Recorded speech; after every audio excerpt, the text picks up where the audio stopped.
Les journalistes accoucheurs de vérités diverses, pertinents et rusés, sans langue de bois, cultivés, nécessaires pour des journalistes. Les grandes gueules, des personnalités acquises par le travail, ce qui leur donne poids et légitimité à interviewer tout le monde.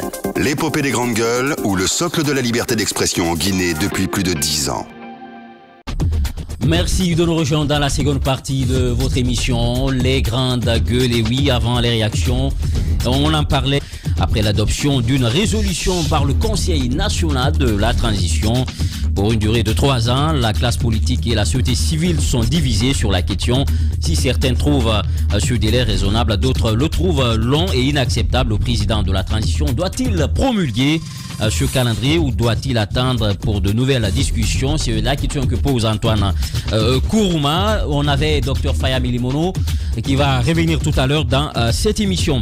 Nous sommes en saison pluvieuse et l'insalubrité refait surface à la ville de Conakry. Et nous, avec les ordures, nous sommes en attente de solutions qui tardent à venir. L'établissement Mayo SARL qui a signé un contrat avec le ministère de l'enseignement technique et de la formation professionnelle en 2019 attend toujours l'application du dit contrat qui s'élève à plus d'1 million d'euros. Il propose une machine de traitement des déchets dans les décharges de la capitale. Nous aurons, si tout va bien, comme invité Julien Patrick, il est le PDG de la dite société. Un collectif composé de structures panafricaines décide d'organiser une marche de Conakry à Bamako en soutien d'État fédéral en Afrique. Comme dirait l'autre, Africa Must Unite, l'Afrique doit s'unir. Le départ pour la marche est prévu ce 25 mai à Conakry et tenez-vous bien, c'est 1000 km entre les deux pays. Et bien on va basculer du côté du 657 39 13 13 pour vos réactions. Le premier nous dit quoi? Bonjour les GG, Dita Tamba. Et voilà, bon, on n'est plus sur ce sujet. Bonjour les grandes gueules, bonjour à tous vos auditeurs et messieurs David Camara depuis Bessia. Diba, ne soyez pas étonnés du comportement de Bachir. Ça, c'est des faits très fréquents dans l'administration guinéenne. Vous avez oublié du gifle reçu par Fana Souma de la part de... Non, c'était pas du président Dadi, ça il faut éviter. C'était plutôt Begré qui n'est plus de ce monde. On poursuit toujours. Bonjour Diba, bonjour. Ce ministre est connu de sa notoriété. Il manque d'éthique et de déontologie vu ses comportements à l'endroit des cadres, des actes qui sont à punir. On poursuit toujours. Bonjour les GG. 36 mois, c'est le minimum demandé pour un pays comme la Guinée qui a traversé toutes ces turpitudes les plus insignifiantes depuis une quarantaine d'années. Il y a de l'ordre de la discipline à faire cultiver au Guinée. Sauf cette transition peut nous offrir. C'est notre ami qui nous écrivait au compte des grandes gueules. On poursuit toujours avec vous au compte de cette émission. Bonjour les GG, bonjour Mafoudia Bangora, c'est Monsieur Cissé Marley. Un parti politique, c'est pas un groupe de militaires, ce sont des militaires. Ce sont des réactions des plusieurs. Voilà, on poursuit. Bonjour les grandes gueules, c'est Bakou Touré depuis Koléa que le rapprochement entre le FDG et le RPG serve de leçon aux Guinéens. Il poursuit toujours. On continue avec nos auditeurs. Bonjour les GG, c'est Antoine Dila Tolno depuis l'abbé. Ce ministre doit s'expliquer pourquoi il a réagi injustement de la part d'un père de famille qui a des devoirs et des droits. C'est par Antoine Dina Tolno qui nous écrivait depuis l'abbé. Bonjour les GG, c'est Baldé depuis Cancan. Le ministre doit savoir qu'on ne dirige pas un ministère avec des humeurs, mais avec des textes et des lois qui la régit. J'espère que le président va le rappeler à l'ordre pour le bien du pays. Bonjour Djiba et bonjour à toute l'équipe, ces négociateurs. Je suis totalement d'accord sur l'analyse de CAPS. On poursuit avec vous. Cherchez à vous renseigner avant de s'acharner sur le ministre Bachir Diallo. Vous êtes des journalistes, vous racontez, voilà, et là ça déborde, on n'insulte pas surtout dans cette émission. Bonjour les GG, le ministre a dépassé les bornes. Je pense que le policier a le droit de porter plainte contre le ministre et que la justice fasse son travail. C'est Mamadou Saliou Mané depuis Kindia qui nous écrivait. Une citation d'un vieux malien: soyez prompt à réfléchir et lent à agir, qui s'appliquerait à tout le monde, surtout au général Bachir Diallo, par Suleiman Kamara qui nous écrivait. On va basculer du côté de Twitter puisqu'il y a beaucoup de réactions ce matin par rapport à ce sujet d'actualité. Et qui nous écrit, c'est Iri Survivor qui nous écrit hashtag espace GG. La police guinéenne est à radier à 90% le recrutement des clochards. Non, il faut éviter d'insulter dans cette émission. Il faut respecter aussi les autres. Plus la mauvaise formation, c'est quand un enfant est irrécupérable que la famille l'envoie à la police. Aujourd'hui, la police est dans tout ce qui est interdit par la loi. On va partir avec un autre. Il s'agit de Mamadou Diaou Guinée. Bonjour les hashtag Espace GG. À mon humble avis, un délai de 36 mois est tout à fait raisonnable. Mais ce qui est 36 mois, c'est à compter du 5 septembre ou dès après la validation. Mais attention, nous voulons pas qu'il y ait aussi une prorogation après ces 36 mois. Alors mettez-vous à l'action. On continue toujours sur Twitter. Lamabank Diallo qui nous écrit: bonjour chers journalistes, quel que soit ce qui a fait cet agent, lui gifler est un abus de pouvoir de la part du ministre et cela nous prouve encore une arrogance d'un responsable. S'il n'était pas ministre, il n'allait pas oser le faire. Certainement, c'est Lamabank qui nous écrivait hashtag espace GG.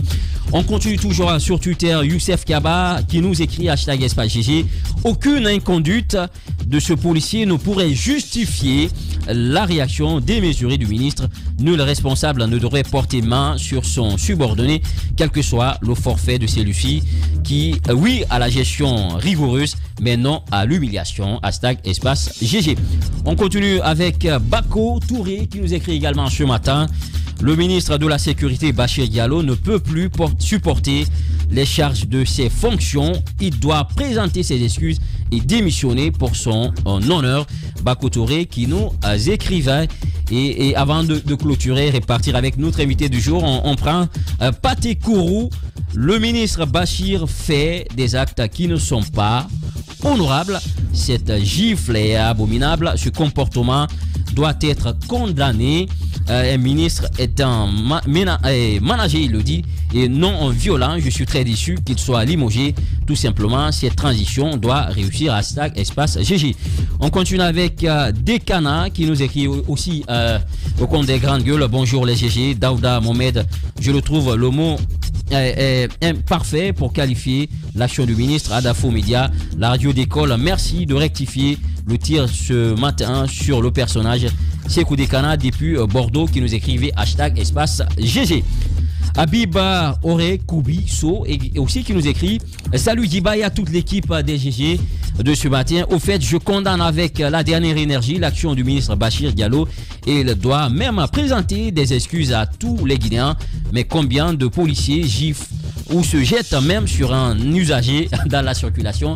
Eh bien, ce n'est pas le retour à l'envoyeur, mais on ne peut pas quand même justifier l'action du ministre. Et pour boucler, Selou Dams Diallo, cette gifle est un abus de pouvoir. Avant tout, c'est un collaborateur. Malheureusement, nos chefs ne se croient intouchables. Il faut respecter la dignité des autres. Seul le pouvoir d'Allah éternel. Hashtag espace GG. Et d'autres qui nous ont écrit, voilà, des réactions. Sinani, bonjour Diba et à toute l'équipe des GG. Je suis surpris et étonné d'apprendre que le ministre Bachir a donné une paire de gifles à l'un de ses agents connaissant son niveau d'études d'expérience. C'est une erreur. Il doit éviter à un moment donné, on doit tout faire pour contrôler sa colère face à certaines situations. Et il nous a écrit aussi Mohamed Mara. Et pour finir, la psychopathie est un trouble de la personnalité caractérisé par des désordres émotionnels et des comportements antisociaux. Vous l'avez compris, on revient dans ce studio avec nos chroniqueurs. Dr Faya Milimono nous signale qu'il est en ligne. Alors, on était avec vous, Djibril, sur la question. Ouais, rebonjour, Dr Faya Milimono. Je disais tantôt, juste avant la pause, que certains de vos collègues de la classe politique craignent une transition à rallonge du fait justement de l'exécution des tâches que vous décriviez tantôt. Est-ce que ces craintes au regard des transitions passées, est-ce que ces craintes sont justifiées? Écoutez, on peut dire que les craintes dans une certaine mesure ont un sens, mais tout dépend des actes que nous posons nous-mêmes. Regardez, nous demandons un cadre de dialogue à une jeune. On nous l'offre. On dit on va se concerter et ça va être inclusif. On dit non, si c'est inclusif, on ne sera pas là. Nous avons demandé seulement avec les politiques. quelque temps après, on se retrouve, on fait une autre déclaration. On dit, cette fois, on veut un cadre inclusif. Ça sera avec la société civile. Il faut que nous sachions ce que nous voulons. Nous perdons le temps parce que nous rentrons dans des débats qui sont inutiles. Il y a des gens qui ont fait des déclarations pour dire nous ne participons plus à quoi que ce soit parce que nous avons notre leader en prison. Qu'est-ce que cela a à voir avec l'agenda de la transition ou alors avec, n'est-ce pas, la durée? Il faut qu'on fasse ce que nous voulons et qu'on se mette au travail maintenant. Voilà, alors, docteur Faya, moi, la première question, je veux bien vous entendre là-dessus, pendant que certains de la classe politique pensent qu'il n'y a pas eu de cadre de dialogue, mais plutôt de cadre de concertation, quoique c'est un cadre de dialogue qui avait été demandé. Quel est votre avis sur cette question proprement dite? La deuxième question également, c'est que qu'est-ce qui, selon vous, justifierait véritablement qu'on aille sur les 36 mois? Peut-être que les autres disent qu'il ne faut pas le recensement général de la population. Est-ce que vous, qu'est-ce qui justifierait véritablement cette durée des 36 mois? Parce qu'à un moment donné, ce n'est pas la durée qui compte, mais les activités qui gouvernent, si vous voulez, qui conditionnent cette durée. Je suis tout à fait d'accord avec vous que ce n'est pas la durée qui compte. C'est ce que nous allons faire pour la Guinée pendant les 36 mois qui compte. Nous, à la CPR, depuis cette période transitoire, nous sommes en train de préparer un certain nombre de choses. Je vous donne l'exemple. La Constitution, on dit nous allons avoir une nouvelle Constitution. Nous sommes en train donc de préparer ce que nous pensons être le contenu de cette Constitution. Je vous donne un seul exemple. Aujourd'hui, nous avons une assemblée de 114 députés, dont les 2 tiers sont élus sur une liste nationale. Quelqu'un, à la limite, peut être couché à Washington pendant près de 20 ans sans jamais avoir été au contact d'une quelconque réalité guinéenne. Mais parce qu'il est d'accord avec le chef d'un parti politique qui peut lui donner des voix, il peut se retrouver à l'Assemblée nationale. On dit, bon, il est là pour la nation. Mais en réalité, c'est des gens qui seront là pendant 5 ans à prendre un salaire parce qu'ils ne maîtrisent aucun dossier, ils ne sont en contact avec aucune réalité et ils défendent les besoins d'aucune entité. Ceux-là qui sont attachés à des entités, par exemple ceux qui sont élus sur la liste nationale, voyez les disparités qui existent. Kaloum, en 2014, on nous a dit que Kaloum était crédité avoir 62 000 habitants. Au même moment, on nous a dit que Matoto avait 500 et quelques mille habitants. Voyez-vous les différences? Il faut qu'on pense à tout cela.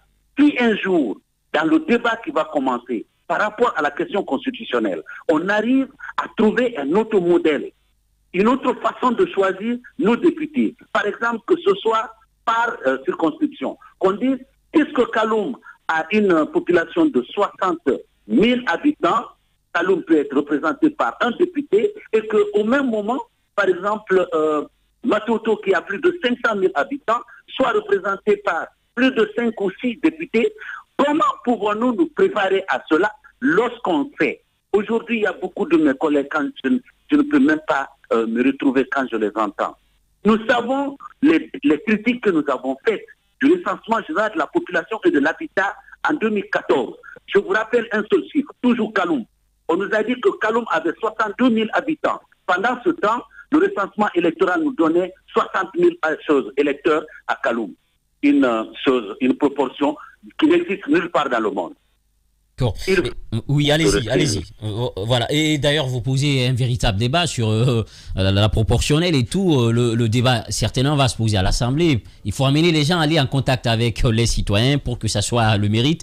Et Caps, rapidement, puisqu'on a d'autres invités qui nous attendent. D'accord, donc, docteur Faya, pour la dernière question, je ne sais pas, simple coïncidence ou non, mais le constat qu'on fait, c'est qu'en général, on nous fait savoir que les partis politiques, par exemple, qui sont des nouveaux partis dans l'arène politique qui n'ont pas d'abord brillé aussi haut dans les précédentes élections sont favorables aux 36 mois et à l'agenda du CNRD, pendant que les vieux de la classe politique, les anciens, les plus introduits ou les plus implantés ne sont pas en phase avec les différentes, notamment la durée de cette transition, donc les 36 mois proposés par le CNRD. Est-ce une coïncidence ou quelle est votre lecture par rapport à cet état de fait? C'est un faux débat quand les gens essaient de montrer leur grandeur à partir des élections que nous-mêmes nous avons contestées, qu'on a dénoncé des irrégularités du début à la fin. Dans notre pays, je veux rappeler seulement quelques faits historiques. Lorsque le PDG était le parti unique en Guinée jusqu'en 84, le changement de 84 a fait que le PDG est encore aujourd'hui en difficulté de faire élire un député. Plus près de nous, c'est le PUP, qui était le parti dominant jusqu'en 2008. Et le parti qui était chef de file de l'opposition, c'était l'UPR. Posez-vous la question, pendant les 11 dernières années, combien ces partis ont élu comme députés? Donc quand on dit, parce que des élections ont été organisées hier, qui ont été beaucoup plus des sélections que des élections, que quelqu'un est gros, laissons le peuple le faire, ce choix. Je ne crois pas que ce soit simplement lié au fait que les uns ne sont pas encore bien implantés. Je rappelle que le Bloc libéral a participé aux élections par le passé et nous nous sommes classés 4e force politique, ce qui est complètement différent de la réalité aujourd'hui. Compris, Faya Milimono, président du Bloc libéral. En tout cas, merci d'avoir répondu à nos questions. Merci à vous et voilà. Merci bien. On se retrouve tout de suite pour partir avec notre deuxième invité au compte des Grandes Gueules. Véritable success story de la radio Espace Guinée, les Grandes Gueules, détentrices des meilleurs scores radio en Guinée, de la meilleure émission talk show, a donné le créneau horaire du départ au bureau et du retour à la maison, récoltant depuis des années consécutives le titre d'émission la plus écoutée en Guinée, toutes catégories confondues. Un grand total de plus de 5 millions d'auditeurs ont été fidèles au talk show Les GG, diffusé jour après jour sur toutes les stations du réseau Adafo Média de 9h à 10h30, un exploit qui restera longtemps dans les annales de la bande FM en Guinée. Le pouvoir au peuple, on poursuit ce débat avec notre deuxième invité, Condé GG. On parle surtout de l'insalubrité qui refait surface. Lorsqu'on parle de pluie à Conakry, eh bien, on voit toutes sortes de monstres sortir de la boîte de Pandore. Et pour pallier ce problème, il y a des initiatives privées qui s'invitent dans le pays. Ce matin, nous recevons comme invité Jelin Patrick. Il est le PDG de Mayo SARL qui avait signé un contrat avec le ministère de l'Enseignement technique en 2019. Attend toujours l'application du dit contrat qui s'élèverait à plus d'1 million d'euros. Nous avons notre invité dans ce studio, Monsieur Jelin Patrick. Bonjour, bienvenue. Bonjour. Les Grandes Gueules. Voilà, Antoine Kourouma pour la première question. Oui, monsieur Jelin, on a vu ce contrat signé avec le ministère de l'Enseignement technique et de la formation professionnelle en 2019. Apparemment, il n'aurait pas été appliqué selon vous. Et aujourd'hui, vous revenez revoir les nouvelles autorités. Pourquoi au juste? Parce que ça paraît toujours utile d'appliquer ce genre Approchez-vous du micro, voilà. Ça paraît toujours extrêmement utile d'appliquer ce genre de technologie à la problématique de la Guinée. Parce que je vois ce qui se passe dans les rues, tout bêtement. Ces techniques ont été développées donc, avec des moyens français et européens, donc, qui ont été consacrés. C'est une réussite, ça marche très bien. Ça conduit à faire des machines pas très compliquées. Et qu'on pourrait tout à fait mettre en œuvre ici en formant vos jeunes qui par ailleurs sont désœuvrés. Donc c'est le meilleur moyen d'avoir des histoires un jour, c'est de ne pas apporter d'espoir et pas de solution concrète.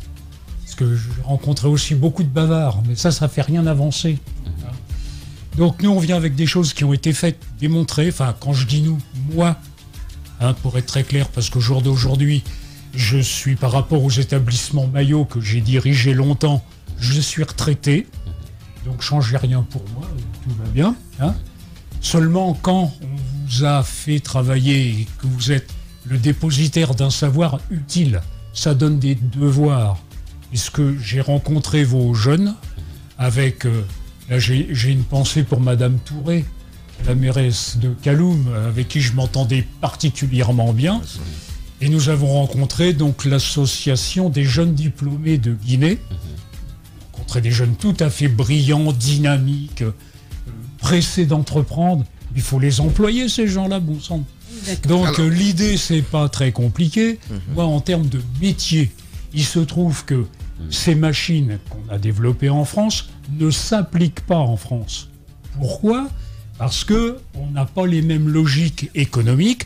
En France, pour traiter les déchets, on confie tout à de très grands groupes. Dont je ne suis pas certain que ce soit ce qu'il faut faire, mais c'est pas moi qui commande. Moi, je suis discipliné, je ne viens pas faire le bazar.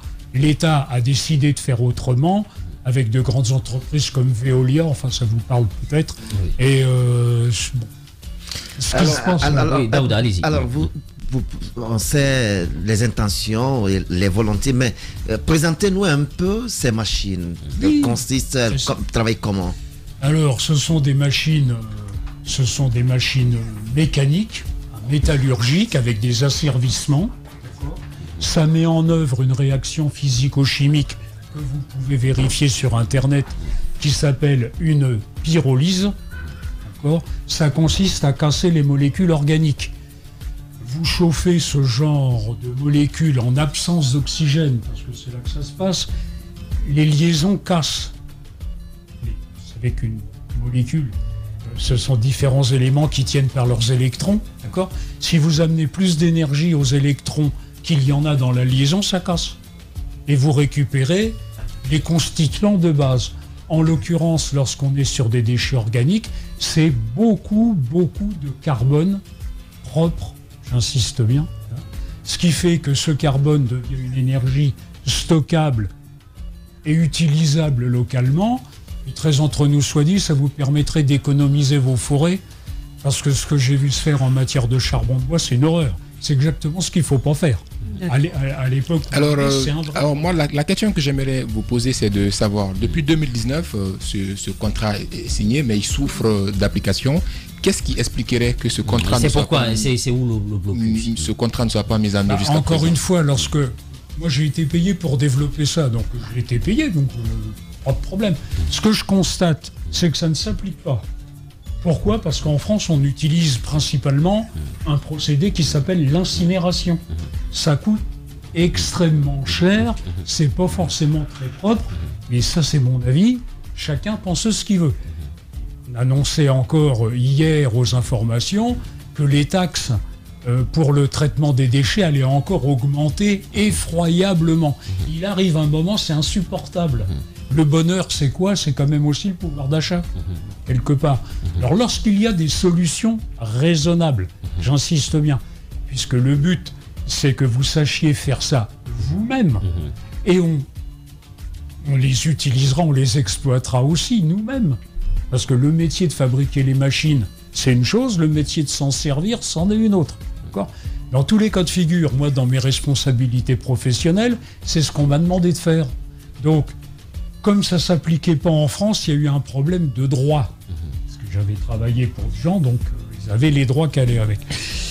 Il se trouve qu'entre-temps, comme ça ne s'appliquait pas, c'est moi qui les ai pris, les droits. Donc les dessins de la machine, c'est moi qui les ai faits, c'est personne d'autre. Donc on utilise un truc qui a été bien fait en France et qui n'est pas tellement utilisé, c'est ce qu'on appelle la propriété intellectuelle des droits d'auteur. Si vous regardez sur la Déclaration des droits de l'homme, c'est écrit depuis longtemps. Donc, les histoires de brevets, ça coûte extrêmement cher et ça sert à rien. Très entre nous soit dit, ça sert à rien.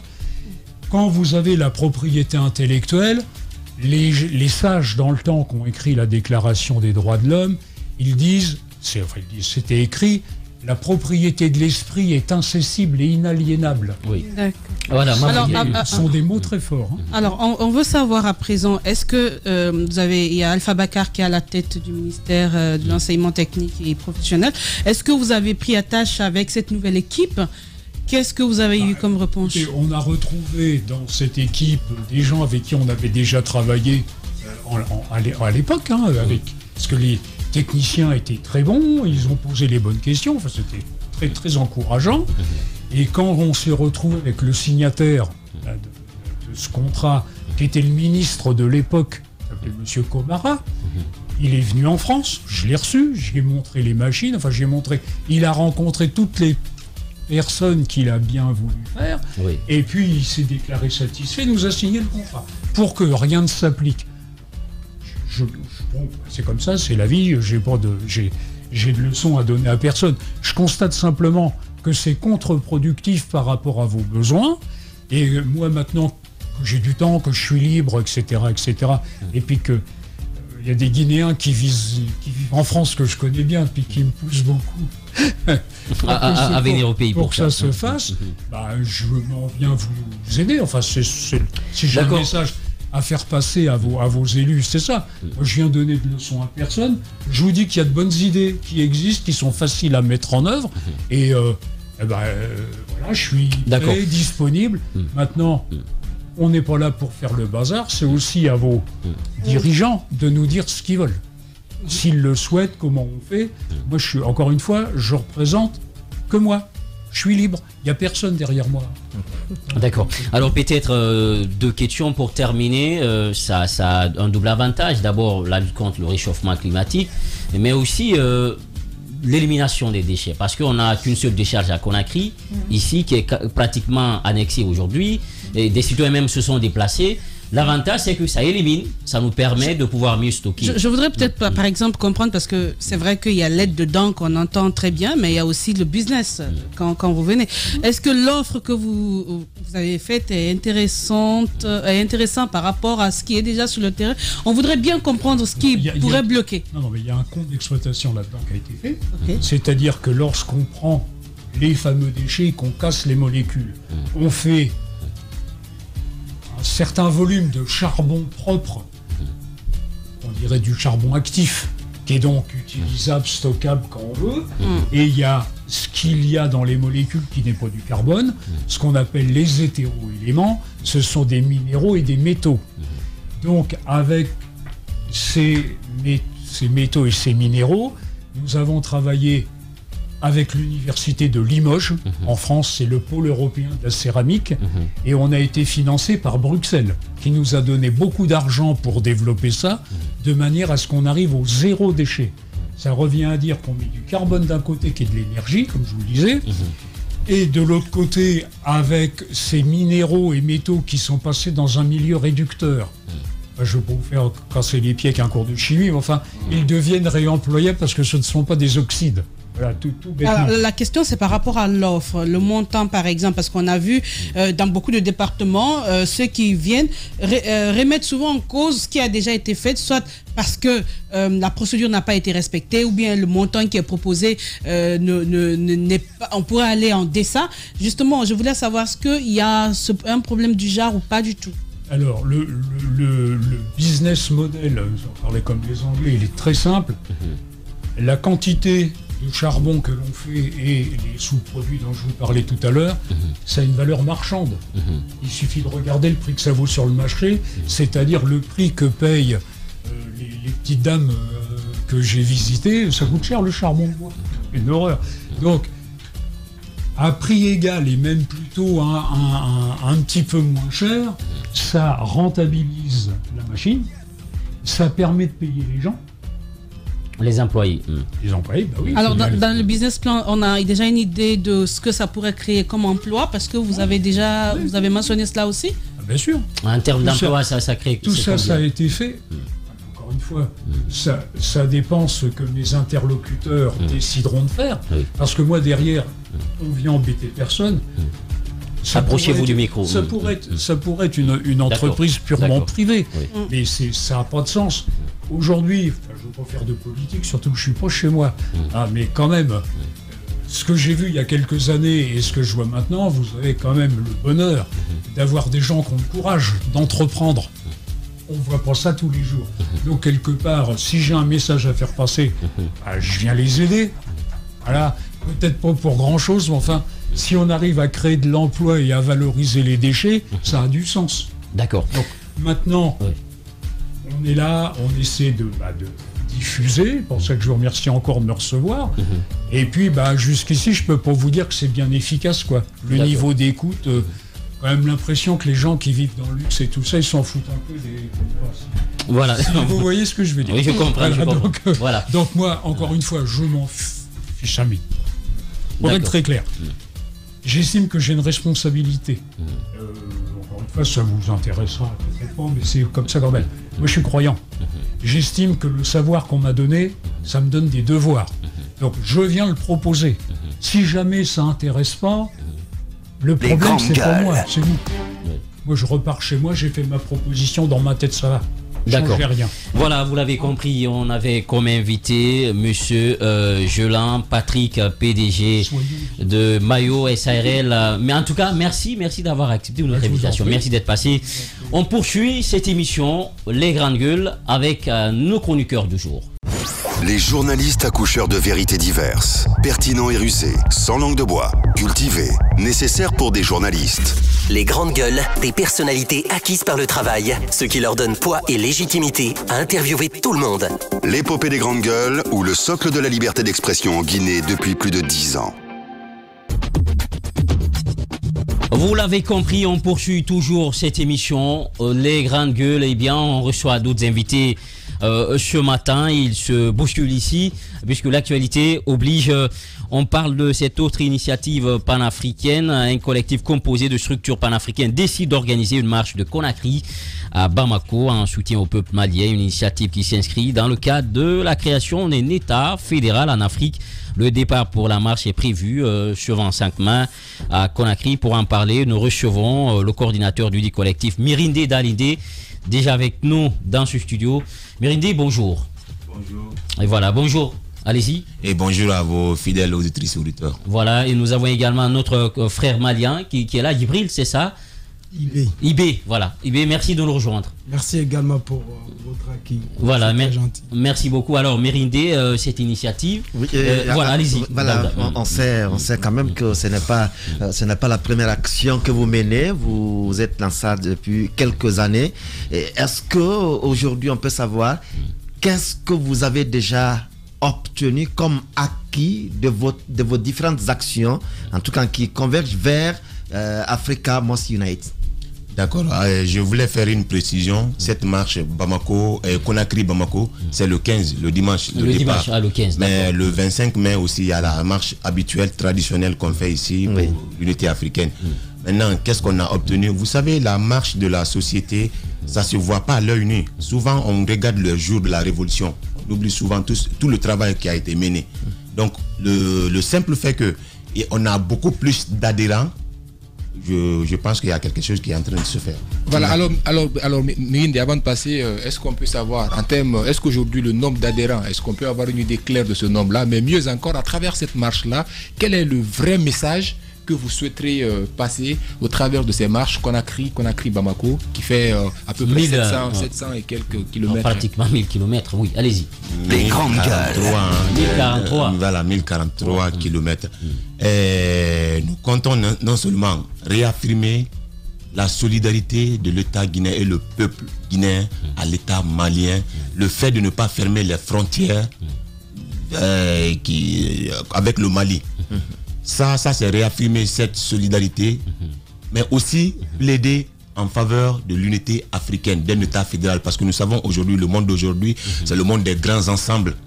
Et tant qu'on n'est pas aujourd'hui un État fort, nous ne pourrons pas nous défendre nous-mêmes. Aujourd'hui, ce qui est en train d'arriver au Mali, parce que les Maliens ont voulu exprimer leur souveraineté, voilà ce qui est arrivé. Donc aucun État venu de cette colonisation ne va s'en sortir quand on n'est pas unis. Comme l'a dit l'hymne national guinéen, liberté, c'est la voix d'un peuple qui appelle tous ses frères à la grande Afrique. Liberté, liberté, c'est la voix d'un peuple qui appelle tous ses frères à se retrouver. Voilà, à se retrouver. Bâtissons l'unité africaine dans l'indépendance recouvrée. Ce qui voudrait dire que sans l'unité, il n'y a pas d'indépendance. D'accord. Voilà. Alors, IB à présent, vous êtes malien?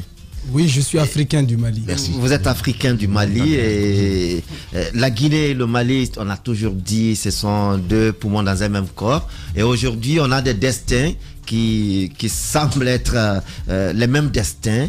Vous vous engagez à cela. Est-ce que cela est lié aujourd'hui à la situation actuelle de la Guinée et du Mali, ou c'est une observation qui dure depuis plusieurs années et vous voulez aujourd'hui aller dans cette dynamique? Je pense que nous avons toujours mené ce combat qui est celui d'unir l'Afrique. Et nous pensons que même si pour certains ces deux situations dans nos deux pays ne sont peut-être pas les bons moments, mais nous pensons que l'histoire s'écrit dans les moments les plus difficiles pour les grandes nations. Si aujourd'hui, du côté malien, tout comme de la Guinée, nous avons deux jeunes officiers au pouvoir, si eux deux tous décident d'écouter la voix du peuple, je suis sûr et certain qu'ils vont aller vers l'unité, ne serait-ce qu'entre les deux États, en attendant que les autres acceptent de nous rejoindre dans la grande fédération africaine. Vous parlez de marche Conakry-Bamako. Je sais pas, c'est une vraie marche ou ça se passe ça va être alterné par des pauses. Quand on dit une marche, déjà Conakry-Koya, je sais pas, Conakry-Bofa, on sait comment ça se passe. 3 jours de marche, ça prendra combien de temps? Vous partirez d'où à où? Ce sera quoi vos réserves en termes de batterie? Parce que là, c'est compliqué. Merci Dalinde de me laisser répondre à cette question. Vous savez, nous, on a travaillé sur une première expérience. Je rappelle que moi, je suis de la commission d'organisation de cette marche du côté malien.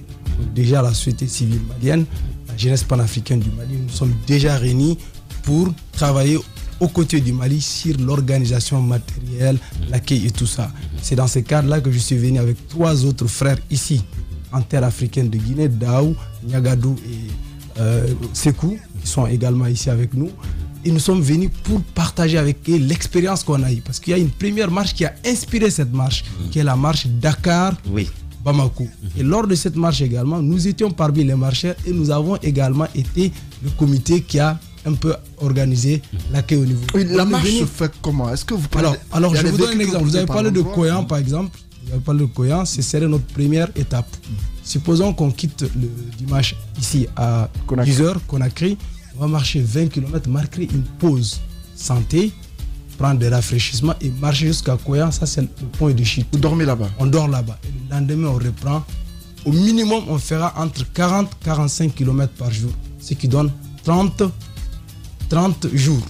Et nous n'allons pas partir par Koulemali. Nous n'allons pas partir par Koulemali, c'est pourquoi ça devient plus long. Parce qu'avec nos frères d'ici, nous nous sommes dit qu'il faut faire plus de temps. Il faut faire beaucoup de temps en Guinée et faire aussi plus de temps également au Mali. Si on part par Koulemali, ils ne feront que 125 km sur le territoire malien. Donc le message ne sera pas suffisamment porté, ne sera pas suffisamment entendu. C'est pourquoi à partir de Kanka, on ira par une route que très peu de gens connaissent, vers Nafadji. Et de là-bas, on aura 300 km sur le territoire malien pour qu'ils puissent mieux porter le message. Allez, Djibril. Ouais, vous pensez, vous organisez cette marche, vous savez qu'aujourd'hui le Mali est un pays isolé sur la scène politique ouest-africaine et plus globalement sur la scène internationale en raison des sanctions que lui impose la CEDEAO et d'autres structures supranationales. Aujourd'hui, est-ce que vous pensez que cette marche peut avoir une résonance au-delà des frontières guinéennes et maliennes?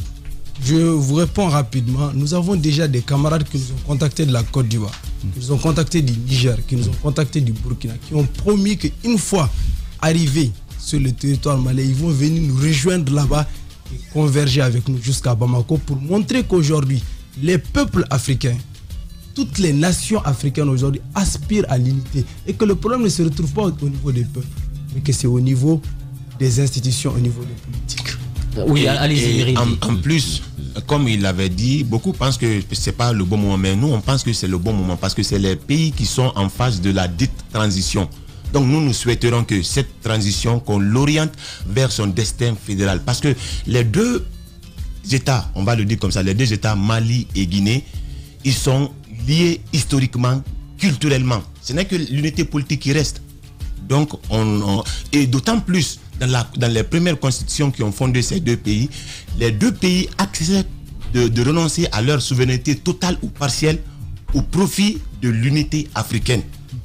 Et en plus, il y a des conventions qui lient les deux pays. C'est-à-dire, n'importe quel Africain du Mali, tu peux être député ici, tu peux être maire ici. n'importe quel Africain de Guinée, également au Mali, tu peux l'être. Et en plus, en cas de bang-bang chez eux là-bas, ils peuvent déplacer leur gouvernement pour venir travailler en Guinée ici.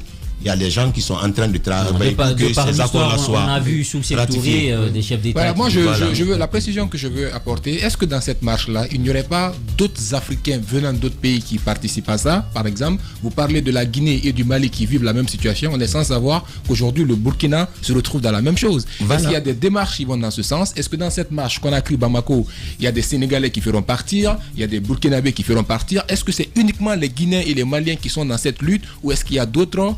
Je vous ai dit, cette marche de Conakry-Bamako s'est inspirée d'une autre marche Dakar-Conakry. Et Dakar-Conakry, dans cette marche, il y avait des Congolais parmi eux, il y avait d'autres Africains. Mais nous, déjà, il n'y a pas encore ces Africains qui sont manifestés. Mais sinon, la porte n'est pas fermée. D'accord, et on est pris par le temps. Dernière question. Et vous, les autorités guinéennes, est-ce que vous les avez rencontrées par rapport à cette initiative? Voilà, parce que donc on a essayé, on est quand même dans ces démarches-là. On compte les voir parce qu'on a écrit un mémo par rapport à ce qu'on veut remettre à l'État guinéen. On est dans les démarches. On ne sait pas s'ils vont nous donner des accès ou pas, mais en tout cas pas pour le moment. La lettre d'audience a été déjà déposée à la présidence. Et voilà, et espérons aussi les autorités nous suivent. Ce message de Mérindé avec qui nous vient du Mali, unité africaine obligatoire et unité politique, linguistique, tout cela est possible. C'est une volonté politique manifeste de la part des leaders africains. Merci en tout cas d'être passé. Merci. Et surtout bon courage pour les 1000 km à pied. Merci à vous. Voilà. Vous restez avec nous, on poursuit cette émission. Véritable success story de la radio Espace Guinée, les grandes gueules, détentrices des meilleurs scores radio en Guinée de la meilleure émission talk show, a donné le créneau horaire du départ au bureau et du retour à la maison, récoltant depuis des années consécutives le titre d'émission la plus écoutée en Guinée, toutes catégories confondues. Un grand total de plus de 5 millions d'auditeurs ont été fidèles au talk show Les GG, diffusé jour après jour sur toutes les stations du réseau Adafo Média de 9h à 10h30, un exploit qui restera longtemps dans les annales de la bande FM en Guinée. Ce matin de panafricanisme mais aussi d'élimination des déchets, eh bien on reçoit un autre invité et je l'avais dit, en tout cas la liste est longue et elle risque de s'allonger si tout va bien. Antoine Kourouma, nous avons cet autre invité avec nous dans ce studio pour parler cette fois-ci aussi de leadership, de management et tout ce qui s'ensuit. Karamo Sangaré, qui est très populaire sur YouTube, également sur TikTok. Voilà, qui est un coach qui est en Guinée pour une conférence. Bonjour Karamo. Bonjour Antoine. Bonne arrivée en Guinée. Merci. Alors parlez-nous un peu de cette conférence qui aura lieu à Conakry. Ok, merci beaucoup de m'avoir donné la parole. On n'a pas beaucoup de temps, je vais essayer d'aller droit au but. Je m'appelle Karamo, je suis coach entrepreneur en développement personnel. Je connais Caps qui est là notamment.